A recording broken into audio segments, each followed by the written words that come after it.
Shri Ramshar Sharmaji, Preeti ji and Bhupesh and Kanak and all the ladies and gentlemen.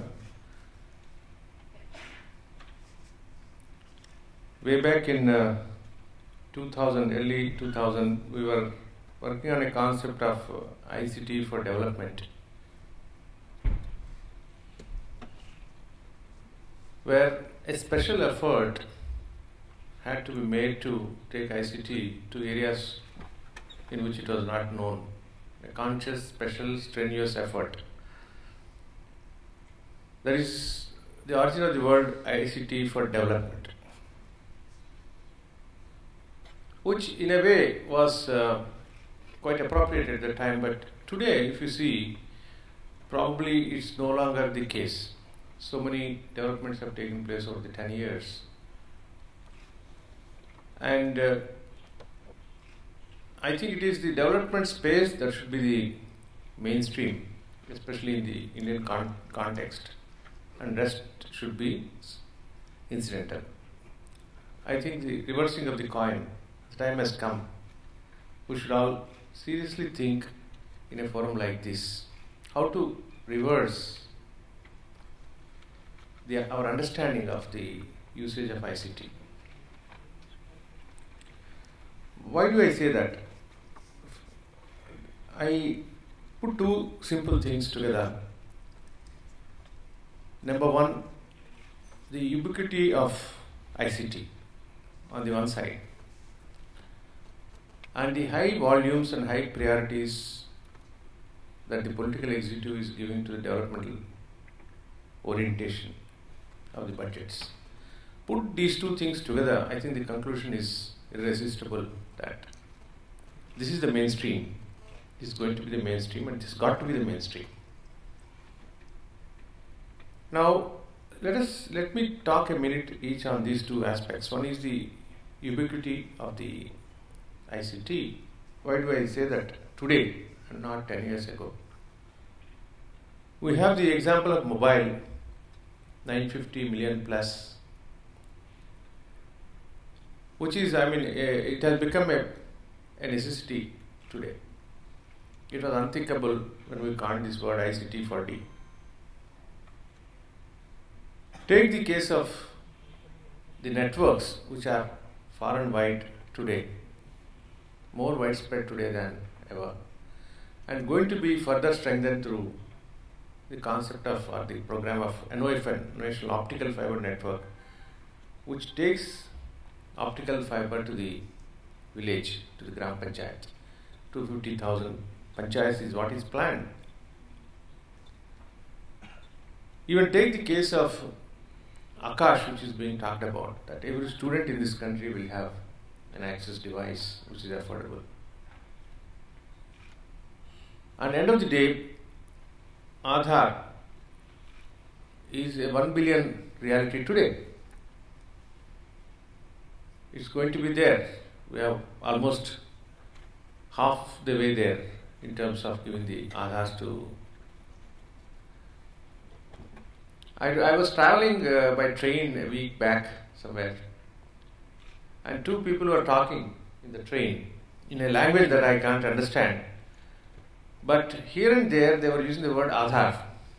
I don't know what they were talking about, but they were, very common people, in that railway station. Which means that Aadhaar, the concept of Aadhaar has permeated this country far and wide, and people see a value in that. So, the ubiquity of ICT and its instruments is visible today.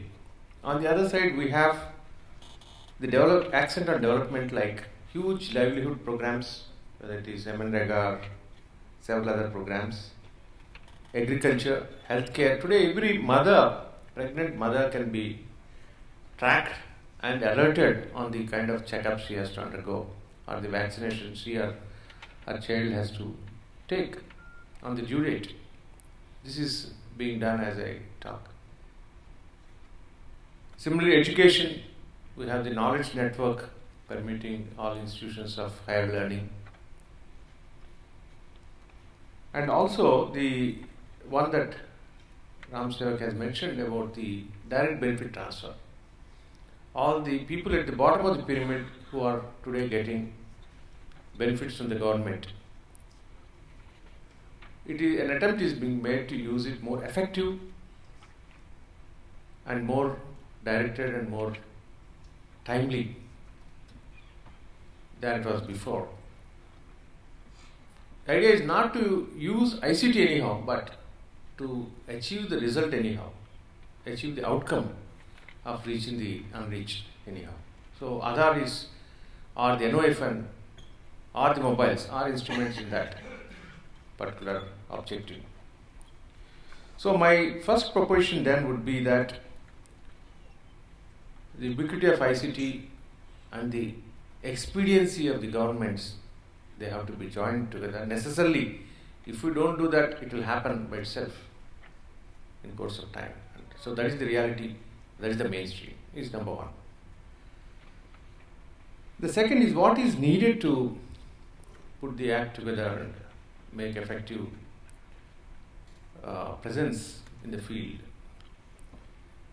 I am seeing 4 things that are required. One is the access, which I mentioned earlier, which has happened significantly, which is going to happen.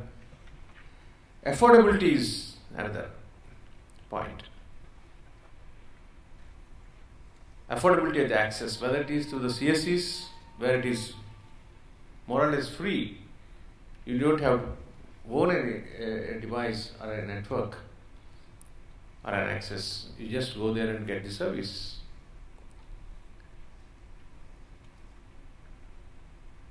And also the mobile, which is there in your hand, even at the bottom of the pyramid. It's affordable today. Third element is the ability to use the ICT or use the benefits of ICT or derive the benefits of ICT. For which, again, 2 things are needed. One is the local language is an important consideration. We have done a lot of research in the CDAC and other organizations, but the output of this research has to go into real life applications. So the common man, as in the case of China or Korea or Taiwan, where you don't see a single alphabet of English on any screen. When do we reach that stage? So that is, ability to use will be enhanced by this local language, which is currently not very encouraging in this country, but a lot needs to be done in that space. And also mass illiteracy. We have told, as part of our ICT policy, which was released a few months ago, approved by the Union Cabinet, one of the objectives there is make 1 person illiterate in every household. As a slogan, it sounded very well. We put it in the policy and it went through and hit the headlines a few months ago and so on. But when you break it down to its elements, what does it mean? Supposing there is an extremely poor, family which is living from hand to mouth, and the roti, kapda or makan is the main concern for them. Where is the question of their being able to, you make 1 person literate by teaching them ABC of how to access email or how to access internet for a week, spending X amount of money on each family. When he or she goes back, where do they apply that? So really, is it a slogan which is just after educating them, the education will evaporate into thin air, because there is no way of using that knowledge or skill or learning there in real life. So we were wrestling with that idea. We are currently also wrestling with that. We need more consultation in that space. What do you mean by illiterate, 1 illiterate in each house? Probably it could mean different things to different people, different levels of literacy, starting from level 1 to level 2, level 3, level 4. For some it could be for enhancing of livelihood. For some it could be merely going to CSE and asking the right questions, and for others it could be providing a job opportunity through a better exposure to ICT or longer exposure to ICT. So we translated this idea of one person illiterate in each household into several things. Could mean different things to different. So we are building it not as a monolithic scheme where you call everybody, teach them how to do MS Word or PowerPoint or how to Internet Explorer and ask them to open and show. But grade it in a manner that will, for an artisan, for a weaver, it should be enabling him to design better saris, for instance. Quicker. What he was spending days for a design of a sari, he could do it in no time here. And so on.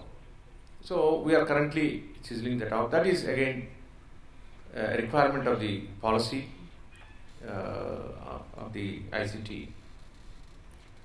Now a few things I would, the last one of course is another I said access, affordability, ability to use, and lastly assimilate.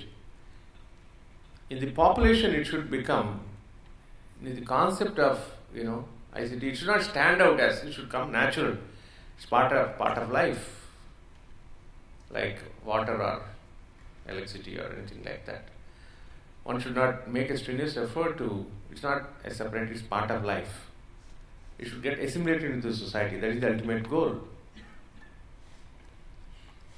Now, a few things I would like to mention that are in this direction.